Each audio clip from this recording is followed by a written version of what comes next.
Good morning, and welcome to Universal Spirit Center. We're so glad that you joined us this morning. So, whoever you are, wherever you are on your spiritual path, you are welcome. And I want to give a special shout out for any of you who join us for the first time today. We invite you to go to our website and click on Contact Us and fill out a form, and then we can send you information about what's going on in our center. And I want to also just really take a moment and acknowledge the team. Last week, I was on a little vacation, and Gino gave a very powerful message and singing, and all of the people that helped out. And I got to tell you, it really is important to me that I was able to click on and watch our Sunday gathering, and I felt inspired by the gathering. And so I just want to give a special acknowledgement to Gino and all those folks that make Sunday happen. So, speaking of Gino, our music director, Gino Walker and Linda Ely.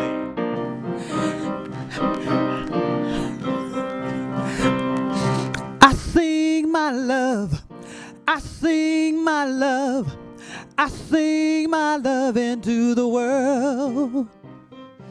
I sing my love, I sing my love, I sing my love into the world. I sing my love, I sing my love, I sing my love, I sing my love into the world. I sing my love, I sing my love, I sing my love into the world. I sing my joy, I sing my joy, I sing my joy, I sing my joy into the world. I sing my joy, I sing my joy, I sing my joy into the world.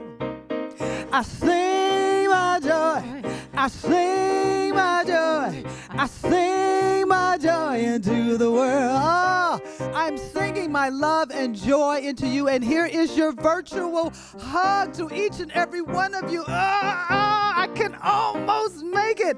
I'm so glad you're with us this divine Sunday. It is an absolute celebration to be here and know that all that there is the I am. So, tell a friend to tell a friend to tell another friend to tell another friend that we are here singing love and joy into the world. 'Cause I sing my love, I sing my love, I sing my love into the world. I sing my love, I sing my love, I sing my love into the world. Oh, let's sing our love. Come on. Sing our love. Yes. Sing our love into the world. Come on with me now. Sing our love. Sing our love.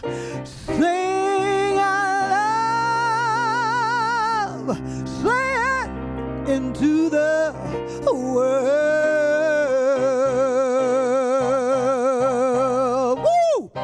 Thank you, Linda. That was Gina Walker and Linda Ely. And I want to acknowledge behind me is a place I went backpacking, and actually Viraj and I, who you will see later, and I think that's Ray Lakes up in the Sierras. It's beautiful, beautiful area, but I think that's where that is. So I want to acknowledge that yesterday we chose a new president and vice president of our country. And I want to also really acknowledge that a glass ceiling was broke. For the first time in history, we have a woman and a black woman who was elected a vice president of our nation. So it inspires me that our country is moving forward in the inclusion of all people. I want to also take a moment and acknowledge that I know there are individuals that are part of our community and that are watching us today that feel deeply disappointed or saddened or maybe even fearful at the turnout of our election. And I want to tell you that Universal Spirit Center is also a spiritual home for you, that we are an inclusive community. And that means in all ways, and especially now, in terms of whoever we support or whatever our political party is, that we come together. I invite us to come together in healing and in unity and in connection. And so I'm going to put out an offer to all of you who are very happy and inspired with how the election turned out. I'm going to bring out a challenge to you. Someone in your life, a family, a friend, reach out to them. Maybe have coffee, maybe a phone conversation, and listen to their concerns. Listen to their fears. Listen to the sense of maybe loss that they're feeling. Don't try to convince. Don't try to change minds. I invite us to listen to those today and yesterday who feel disenfranchised. I have to tell you, I was very inspired last night by President-elect Biden, who called this country to unity, to not see a political party as a particular enemy, and that this unity really needs to come from spiritual communities and spiritual gatherings.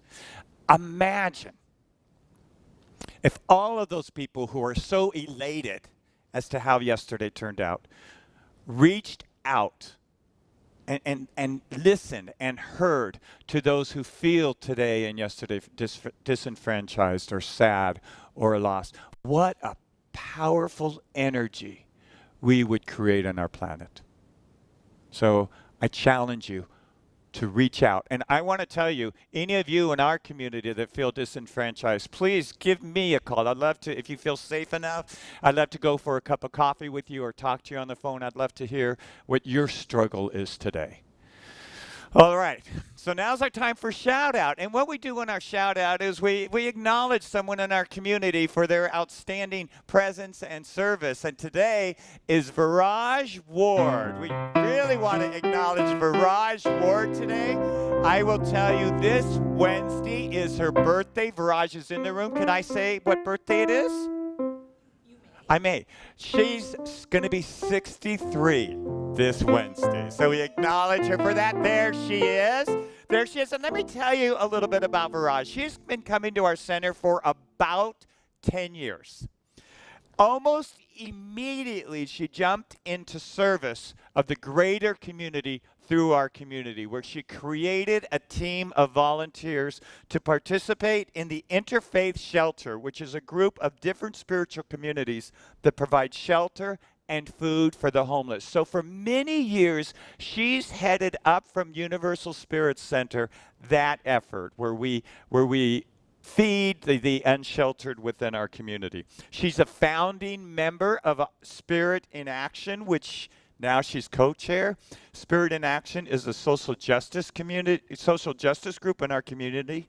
She assists in the refugee tutoring program and has gotten many people from our community involved in tutoring those refugee students. She goes to Guatemala each year bringing supplies to the people down there in need, and she teaches them how to build stoves, safe, healthy stoves in the places where they live. And she's brought members from our community down to do that work. So that's just to list a few of the things that she does. Viraj is a woman of action. She draws her source of action from her faith, and she implements it in her life. Even though she's short, she's got a ton of energy and brightness and enthusiasm. So let's acknowledge who you will see in just a moment. Let's acknowledge Viraj Ward. We're so glad you're part of our community. And speaking of action, Viraj Ward just happened to be doing our announcements this morning. Viraj. Thank you, Reverend Kevin, for those kind words. Oh, I'm so grateful to be part of this community. And I have the announcements for today. So I'm going to begin with an announcement from the Racial Equality Project.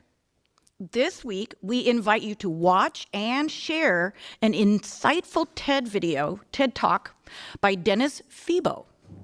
He deconstructs the meaning and history of words like racism, African American, and Caucasian, and the negative subconscious impact that racism can make when people are asked to choose a racial identity. So see our Racial Equality REP page on the website to find the link for that video. Also this month, the Racial Equality Project usually has, we have started a movie night, and this month it's going to be the movie Let It Fall. You have all month to watch the movie, and then afterwards we'll have a discussion on November 27th at 6:30 in our community Zoom room. I have to say there have been some really fabulous discussions co-chaired with Gino and myself about really looking carefully at this issue, racism. Lee Armstrong's book review of Living the Science of Mind begins tomorrow night. And there's plenty of room, so I hope that you can still have time in your schedule to sign up. Please check out our website under classes, learn about our founding Ernest Holmes, what Ernest Holmes taught, and then watch your experience change for the better. It's for 4 Mondays, and it's on a love offering basis. Our social justice group called Spirit in Action is also accepting donations to help make Thanksgiving Day a happy and healthful success for deportees and asylum seekers in Mexico. You can email lee@universalspiritcenter.org for more information or visit our website under events. And now I have a special announcement that's going to be given by Rich Osegura. Rich? Thank you so much, Faraj, and congratulations on being awesome. So who loves to receive letters in the mail? I know I do. And, imagine what would it be like if you received a flood of letters from strangers, people you don't know, but who are sending you messages of encouragement, messages of love to keep going on. Well, about a year ago, I was on the beach in Encinitas meditating, and I had this vision. I had a very clear vision of what it would be like for a prisoner, someone in prison, to receive this pile of mail unexpectedly, full of messages of love and encouragement to keep staying strong as they serve their sentence. And I'm not sure if you know, but there are 2.2 million men and women in prison throughout our country right now. And my brother Eli happens to be one of those people. And he's been in prison for the majority of his adult life. And what I know is that prison inmates experience massive social rejection, and over time they can deteriorate physically, emotionally, spiritually, becoming more susceptible to depression, self-harm, and a greater chance of ending up back in prison when they do finally get released. So the vision was, what would it be like if my brother Eli received this massive flood of love from people like you, a letter of encouragement or curiosity about what it's like to live in prison. And so I'm inviting you to participate in a project, a passion project I created called Letters to Eli. And what is it? Well, it's exactly what it says. It's you writing a letter to my brother Eli, asking him some questions perhaps, and sharing what your life is like. And what I know is for the people who have participated so far in this, he writes you back. He's very smart, and he's very loving, and he's very compassionate. And what I'm trying to do here is offer him some human connection. This year, we've seen with COVID that the inmates have not been able to have visitation, right, for the obvious reasons. And so one more layer of that human connection was taken from them. Regardless of why they're there, what they did, whether you agree with that or not, they are still human beings. And if we can create connection with these human beings, what would the chances be that they'll do better? How much better could they do when they're back into the general population? Because they have a sense of self-worth, a sense of connection, a sense of being loved. So I invite you to visit universalspiritcenter.org. Look at the events page. You can participate right there, get more information. It's free. It'll cost you a stamp and some stationery. Write my brother a letter, and I know that he will be overwhelmed with your generosity, as will my family. And I appreciate you considering this. And so will you join me in writing letters to Eli? Go to universalspiritcenter.org. Click there and you can sign up right now. Thank you so much. Oh, yes. And now I invite the wonderful Zena Kasha, our licensed prayer practitioner, as she leads us through reading, prayer, and meditation. Good morning. I'm here to lead us through a time of meditation. I'll start with a short reading, some time in silence, and then I'll be opening up our time with an affirmative prayer. So I invite you now to just let go. Let go of what's happened before this moment. Bring yourself to this present moment without thinking about what is next, and just allow yourself to relax into this moment and to receive. If you choose, you may close your eyes. I invite you to just sit with your spine straightened and relaxing your shoulders. And with me now, just go ahead and take 2 deep breaths.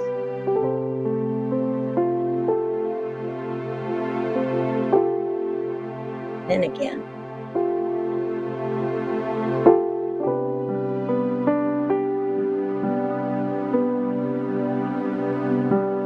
From the Chinese Book of Changes, Ye Sheng. It is only when I have the courage to face things as they are, without any self-deception or illusion, that a light will develop out of events by which the path to success may be recognized.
Remaining in this space, in this place of unity and love, in opening our minds and our hearts to the one, that one presence in life that is everywhere, that is in the moon and the stars and the planets, and that is harmonious. We see it in nature, we see the planetary system, we see in our own anatomy this perfection, this unity, and this love. This thing I recognize to be the divine life. I know it's in me, and I know that it's in each and every person, everywhere, at every moment, without exception. And that presence and that power lives as each of us. So today I open this time up and I just speak my word of unity and love for all the world and all of its inhabitants. And I speak my word in gratitude for every person who has made this moment possible here in this place called Universal Spirit Center. As we open our hearts and minds, we open ourselves up to the divine. With Gino and her song, Linda on the keyboards, the piano, and having Rich and Eli, and the love that we send in right now. Our beloved Reverend Kevin brings us through the changes that are happening, that are always happening. Change is constantly happening. And we welcome this day anew. I speak my word that each of us embraces love and unity today, and that each of us in our own way is the olive branch that extends in peace to all people everywhere. And it's in this word that I open this beloved time of communion together in spiritual harmony and truth to what is to come, what is to be said. And I say, so it is.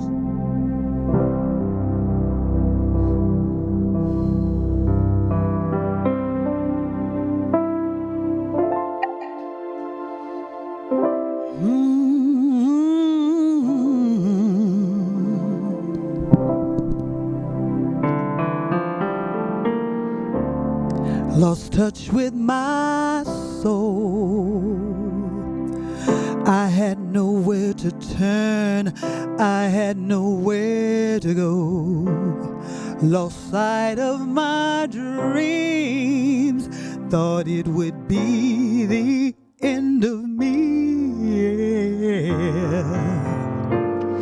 I thought I'd never make it through. I had no hope to hold on to. I thought I would break. I didn't know my own strength, and I crashed down and I tumbled, but I did not crumble. I got through all the pain. I didn't know my own strength, survived my darkest hour. My faith kept me alive. I picked myself back up, hold my head up high. I was not built to break. I didn't know my own strength.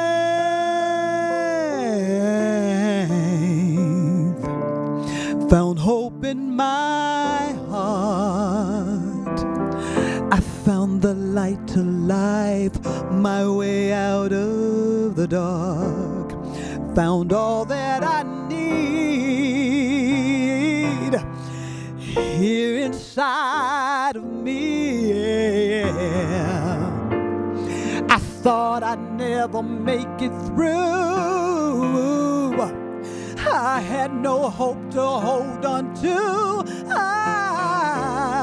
I thought I would break.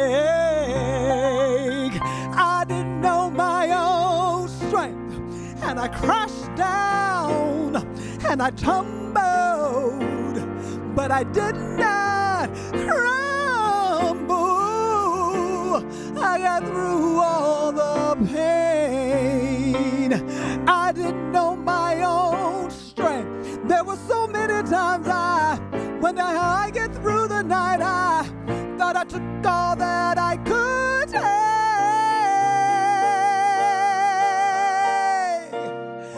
I didn't know, you didn't know, I didn't know, I did not know my own strength. All the pain.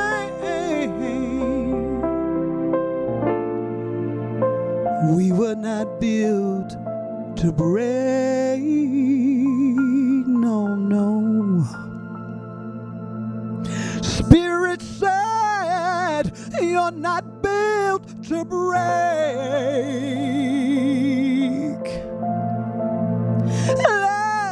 Love said, we are not built to break.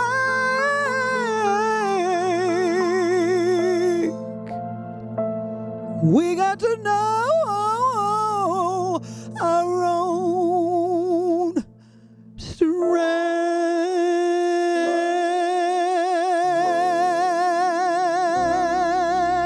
Yeah, yeah, yeah.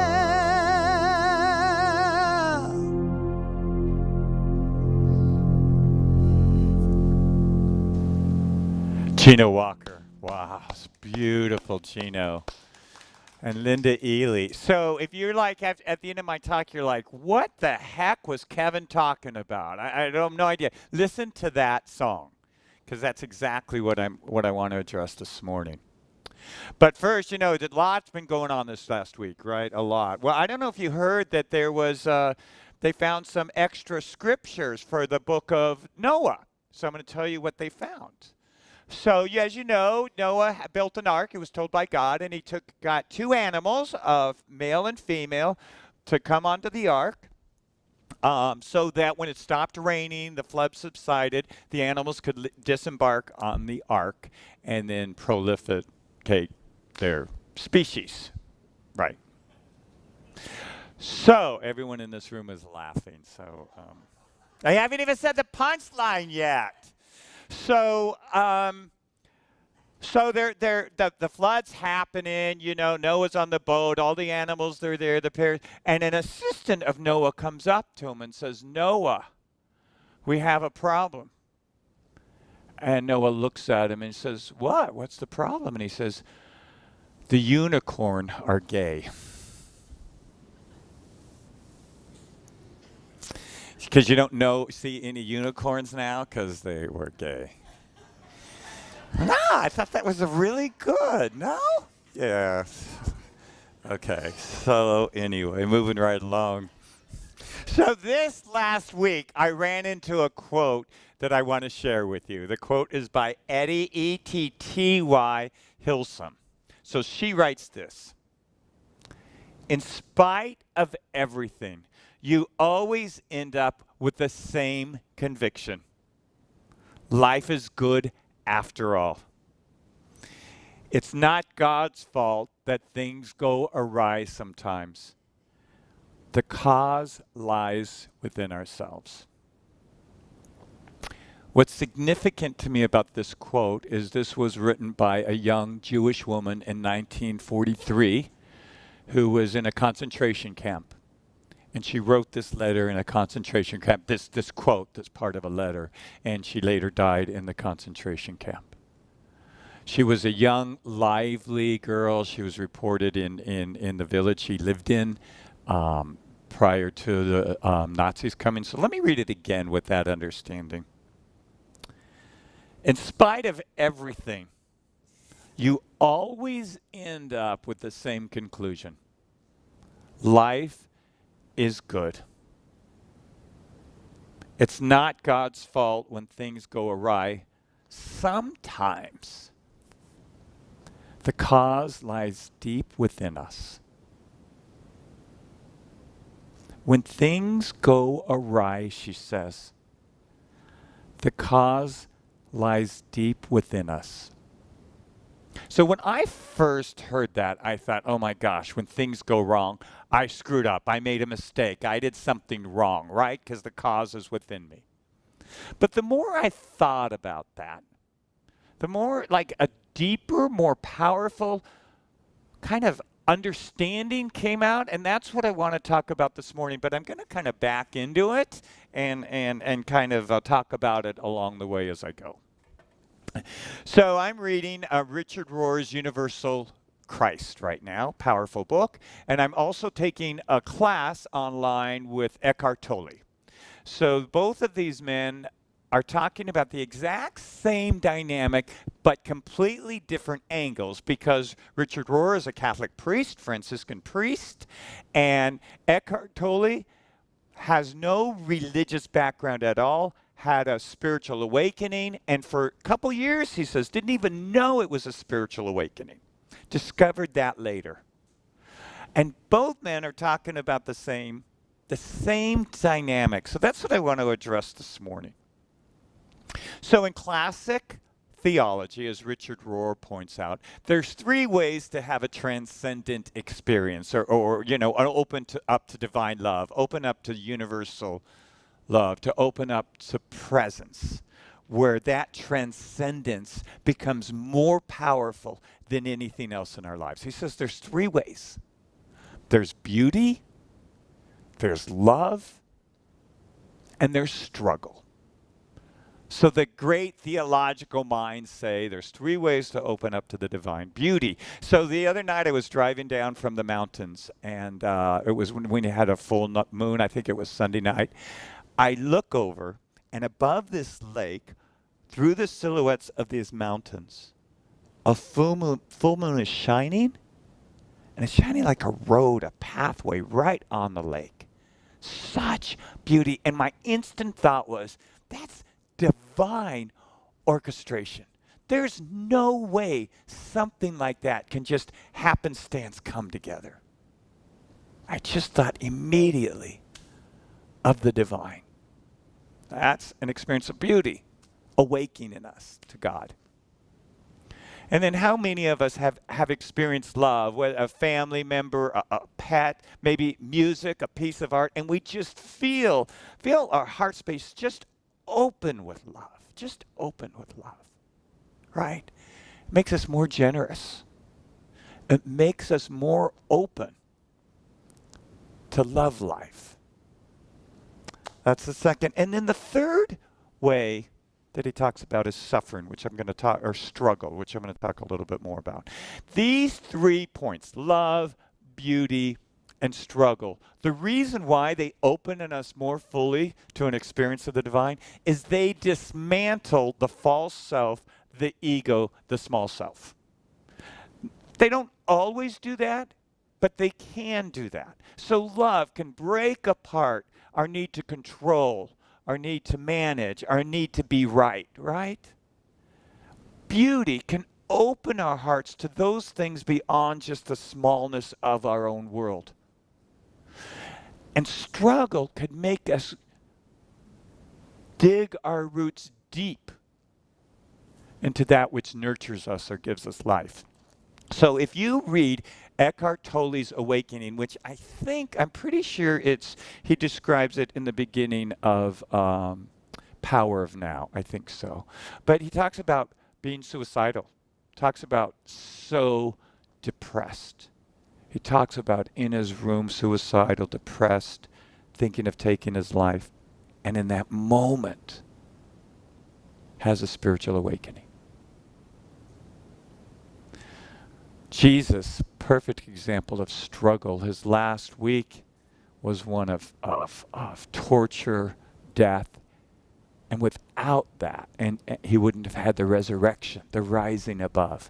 And we see it uniquely in the Buddha, whose whole spiritual journey was set out because he was asking the question, why is there suffering? Etta Hillsum, I don't think would have ever written this powerful quote on her own, but it was in within a concentration camp that this insight came to her. I want to come back to these points about struggle specifically. Eckhart Tolle and Richard Rohr support a basic tenet that Ernest Holmes, the founder of our philosophy, believed and wrote about. And it's this, that evolution was happening since the Big Bang, since the very creation of the universe, and continues forth evolution through all matter. Spiritual awakening, another way of saying it, permeates the whole of the universe, and it's evolving us and all creation to a greater sense of who we are. 14 billion years after the Big Bang, we exist, and there's an evolution that's continuing to happen. Many say it's more now an evolution of consciousness, but it's an evolution. And for Ernest Holmes, this evolution that's happening through all of matter, this growth, this expansion, is God. So it changes the whole idea that God is a noun or a person, and that God becomes, for Ernest Holmes, more of an energy, a flow, a growth, a process of becoming. So for Ernest Holmes and for Eckhart Tolle and for Richard Rohr, God is the process of becoming. So it's flow, it's energy, it's movement. So I want to pause here and say what that means is any process right now you are engaged in. Any process, whether there's an individual process and it's a separation from someone or the possibility of a new job, whatever your process is, it's sacred and it's holy, and the divine is expressing there. I read actually this morning, Carl Jung, that famous psychotherapist, had over the door of his office a sign that says, invoked or not, God is still present. So whether you recognize it or not, whatever process you're going through, it's divinity that's unfolding. So Eckhart Tolle, on the class that I took the last class I took with him, or I had with him, he was talking about how this evolutionary impulse or this growth in consciousness doesn't go like this, like straight up. As we realize, most growth doesn't just go straight up, but there's an up, that maybe there's a pause, like a rest, a recalibrating. There's a dip. There's a regression. There's a going up. There's maybe a plateau where we gain energy. There's a going down. And he says the going down is about accumulating energy for the next leap. You know, if you're going to take a jump, like a broad jump, you have to take a step back in order to jump further. So Eckhart Tolle says this is where we're at now. He says it as a collective sense. He says this is where we're at now as a collective sense. He says, this is according to Eckhart Tolle, that we're in a regression right now. He largely pointed to the pandemic, but he also pointed to our confronting as Americans our own racism, and then the great divide within our country. But he says collectively we're in a regression. And regressions, I just want to note, aren't particularly bad. As I said, they're a gathering of strength or insight or awareness for the next leap. He also says that how long we're in the regression depends on how many individuals are awakened. How many individuals are not caught up in the drama of the regression? How many individuals are not stuck in victimhood? But how many individuals can rise up above the condition to have an awareness that there is a divine unfolding, there is an evolutionary process that is taking place? What Eckhart Tolle is talking about, I think what he's pointing to, is what spiritual writers have been writing for centuries. And it's that spiritual awakening or life includes both light and darkness. That it's a dance between the two. That we spend half of our lives in darkness and half of our lives in light. That darkness, because frequently it's about struggle or not knowing, we've labeled it as bad. And I will tell you, for me, I really like the light. I like things neat. I like it when there's not conflict. I really like it when things are peaceful. Things are in their place. There's no mess. No one's saying anything bad about anyone, like harmony. And that's half of the picture spiritual writers tell us. That there is a time in which maybe struggle, not knowing, out of control, messiness is called for. Richard Rohr says, the very things that can awaken us sometimes are the very things we're praying against. The very things that can awaken us, sometimes we're praying against. Reminds me, a few years ago, my partner Tim and I went wine tasting, and I think we were outside Portland. But I remember we were in this winery, it was a beautiful winery, and it had these windows that overlooked all of the vineyards, right? And we were talking to the guy who was serving us wine. We were doing a wine tasting, and didn't realize till later he was the actual owner and maker of the grapes. We didn't realize that until we were continued to talk to him. And so there was a particular wine. As we drank a wine, he would kind of point out to which field, if we could see it through the window, that they came from, which was pretty cool.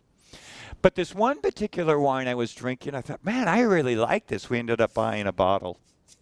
I really like this. And he says, this wine is planted, the vineyards grow on a steep hillside, and it's rocky.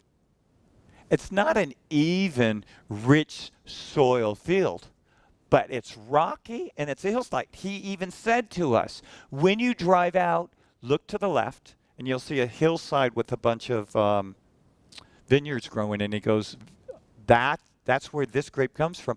And he says, it's so good because the roots have to struggle for nourishment. The water runs down and kind of runs off. We don't remove the rocks, so it's not a real rich, fertile field, but we cause it so that the roots get stressed and have to dig deep in for the nourishment. And that's how they get strong and healthy and vibrant, and then can deliver the nurturants needed for those grapes. Reminds me of the seed that's in the darkness in the soil that has to break open, just like our egos, just like our defenses, just like our false selves, the seed that has to break open. And then that new plant struggles through the soil to get to the light. The caterpillar. When the caterpillar goes in the cocoon, in that messiness, in that darkness, the first cells of the new butterfly are attacked by that which had been the caterpillar, that it is becoming that messiness, because it thinks that it's a foreign invading substance. How much is that like us? Maybe the first moments of struggle or awakening, we back up because maybe too much will be demanded of us. Would Eckhart Tolle have had his awakening if he had not had that depression and suicidal thoughts? Would Jesus have risen up were it not for his suffering and his death? Would Buddha not have embarked on his journey, which has inspired millions of people throughout the ages, if he hadn't first sought this question, why is there suffering? Eckhart Tolle makes a really good distinction between life and life circumstances. He says life is its present moment, its presence, its awareness, it's here and now. You know, we might call it presence of God or divinity, grace. And he says our life circumstances are those things that we're going through. As a, you know, a separation, a new job, a new house, an illness. It's just life circumstances. And the life circumstances, I'll note, happen on an individual level. You know, I may be facing a separation in a relationship. Or it could happen on a national level, like our elections. Or it could happen on a global level, like the pandemic. And I love what Eckhart Tolle says. He says it's imperative for us periodically and frequently to turn our attention away from the life circumstances and bring our awareness to life. Bring our awareness to that which is not the drama of the day, to that which is not the victimhood energy, but to that which is stillness and presence. And if we stay here long enough, realize that it's so generous, this stillness. So I said I'd answer this question at the beginning. When things go awry, the cause lies within us. Here's what I think. Here's what I think that means on a deeper level. There's a divine seed within all of us. There's a divine seed. There's a flame. There's a presence that needs to be awakened and brought forth. Rise up. Be enlightened. And it is both light and darkness. The causes, light and darkness, that bring this about. If you and I spend all our time in the light, where everything's comfortable and secure and easy, we won't grow for when struggle happens, and we'll stay shallow and at the surface. If you and I are just in the darkness, without light, things become heavy and intense and difficult. But it's the dance. It's the dance between the dark and the light. There is within us that which seeks our awareness. And it uses both light and both darkness. So I want to leave you with 3 challenges this morning. 3 challenges. The first is a challenge that I gave at the very beginning of our gathering this morning. Reach out to someone of a different political party and reach out and just hear them. Listen to them. Hear their fears, their hopes, their desires, their anguish. Just listen without an agenda of changing or convincing or being right. And I am telling you, any of you that are watching me, I welcome that call. As I said earlier, if you feel comfortable, we could go get a cup of coffee, but I encourage that dialogue between us. What a powerful thing if our nation, half of our nation, did that. We would bring about the unity and the cohesiveness that this country was founded on. So that's the first thing. Here's the second thing. Wherever you are, whatever process you're in, good, bad, difficult, easy, whatever, know that where you are is sacred. It's holy ground. That the divinity, that is the divine evolving through you. Just be clear of that, whatever you're going through. And know whatever you're feeling is appropriate as well. There's no bad feelings. So wherever you are, whatever you're feeling, divinity is right there. And then here's the third thing. Maybe what I'm working on right now, the third thing. Take your focus from your life circumstances, from the dramas, from the story, from other people, and place it onto life. Place it on the present moment. Place it on presence, on being. Place your awareness in grace. It's my challenge to you. Thank you for being with us. And I'm going to invite us to just go within right now and open to that life force.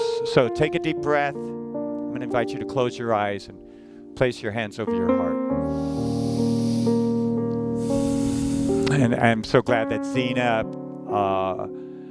referenced the beauty of nature as the activity of the divine at the beginning of the gathering. For God's voice is so loud in the experience of nature. And so just be aware in your mind, call to mind maybe a beautiful sunrise or sunset, maybe an ocean with waves crashing, maybe a beautiful tree or flowers, maybe this image behind me of a lake, a creek. And see the beauty, the divine orchestration of the elements of nature. And be aware of divinity. That divinity that surrounds you. That each breath you take in is God's breath. Each breath you exhale is the breath of the divine. So open right now to the experience of life and let it lift you up and transform you.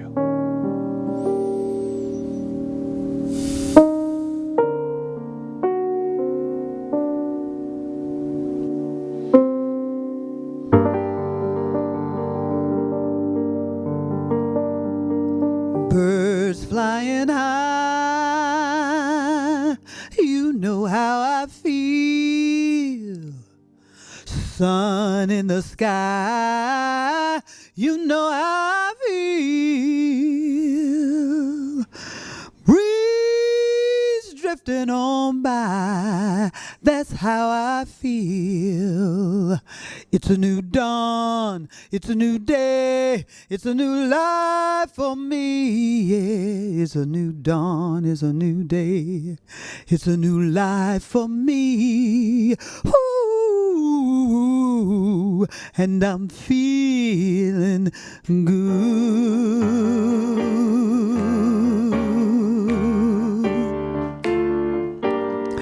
Fish in the sea, you know how I feel. River running free, you know how I feel. Blossom on the trees, that's how I feel. It's a new dawn, it's a new day, it's a new life for me.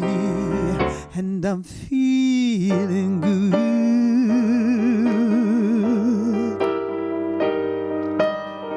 Dragonfly out in the sun, you know what I mean. Scent of the pine is one, that's what I mean. Sleep when day is done, that's what I mean. It's a new dawn, it's a new day, it's a new life for me, and I'm feeling good.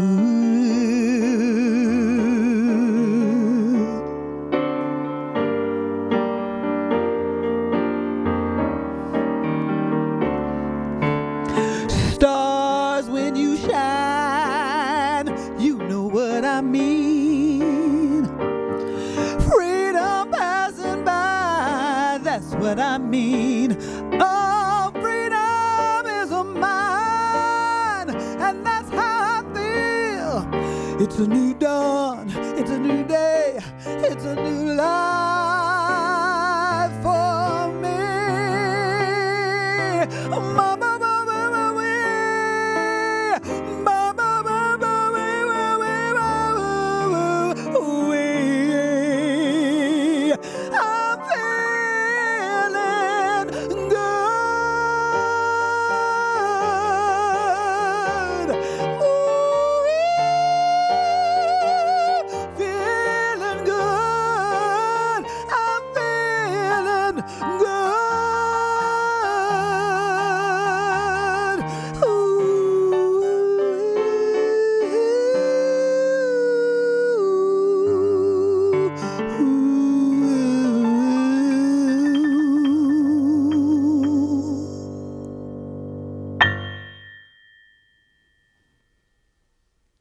Wow. Thank you so much, Gino, for that song. It is a new dawn. It is a new day. And I'm so blessed to be here and talk to you a little bit about why I provide financial support to the center. I know people are attracted to Universal Spirit Center for all sorts of reasons, but I have to let you know, I wasn't actually looking for a spiritual community.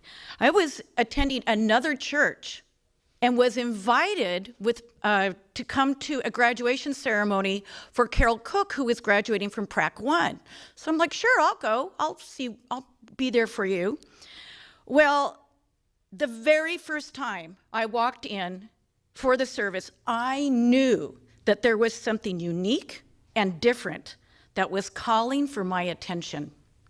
And I'm so glad that I paid attention to Spirit, because I know that I have found a home in an inclusive spiritual community that is part of a transformative presence for good here on this planet. I give financially to support the work that this spiritual community offers to me, to the community, and to the world. It's a blessing to be part of the Racial Equality Project, Spirit in Action, home groups, classes. So a little bit like the song, I know I can't do all the good the world needs, but the world needs all the good that Universal Spirit Center can do. And I want to support the momentum that we are creating for good in this community. This center supports me in so many ways on my path of spiritual awakening, and all I can say is I get so much more than what I give. So I'm going to ask you to join me with a blessing during this time of giving. As I give out, you can repeat after me. As I give out, so I receive.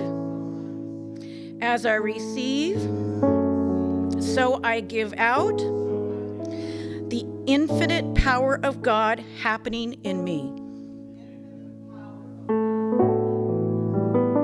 And so it is.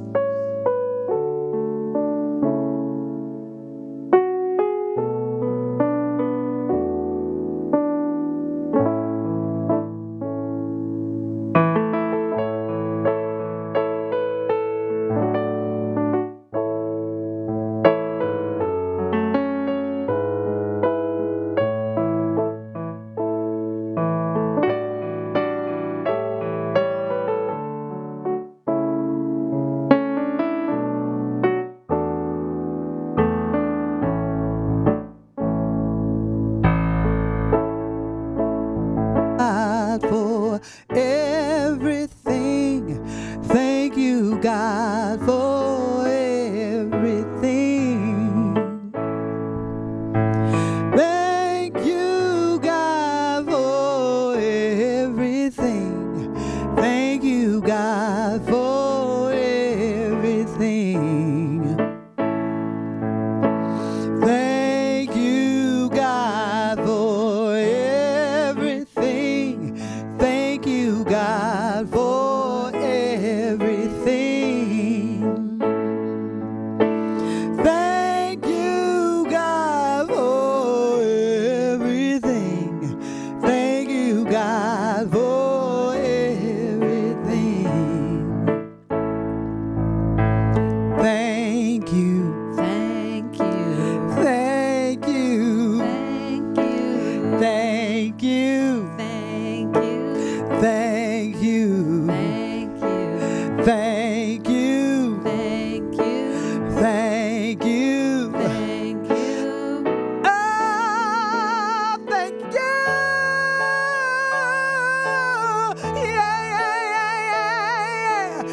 everything.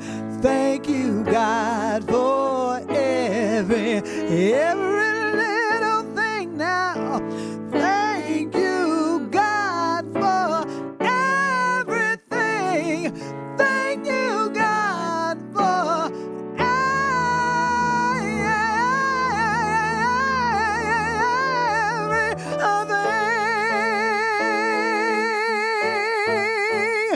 Thank you, Universal Spirit Center. Thank you. And thank you for joining us this morning. We're so glad you did. We're especially thank any of you who joined us for the first time today. We're glad that you're with us. A big thank you to Gino. Awesome music. Linda Ely. Rich O, who's behind the camera. Corey's behind the camera. Viraj Ward for all that she does for our center and for her presence here. We love you, Viraj. And Zena, thank you, Zena, for your powerful prayer. Thank you for being with us. So let's end in prayer. I'm going to invite you to close your eyes and raise your hands. And I'm going to invite you to imagine our nation. And let's just send love upon our planet right now. Let's send the power of love to each person, each individual, each person we recognize as created in the image of the divine. And we call forth the power of unity and healing and love upon our planet. That we know we are a powerful nation to the degree that we are unified. And so we reach out. We reach out in connection and unity. So we know a blessing on our nation. We know healing. And we know a blessing on our new leadership as they lead us forth in strength, in compassion, and in prosperity. And let's all know this together as we say. And so it is. Thank you for joining us, and tune in Wednesday night, 6:30, Wednesday night, Awakening Wednesdays, and we'll see you next Sunday. Blessings. Be safe.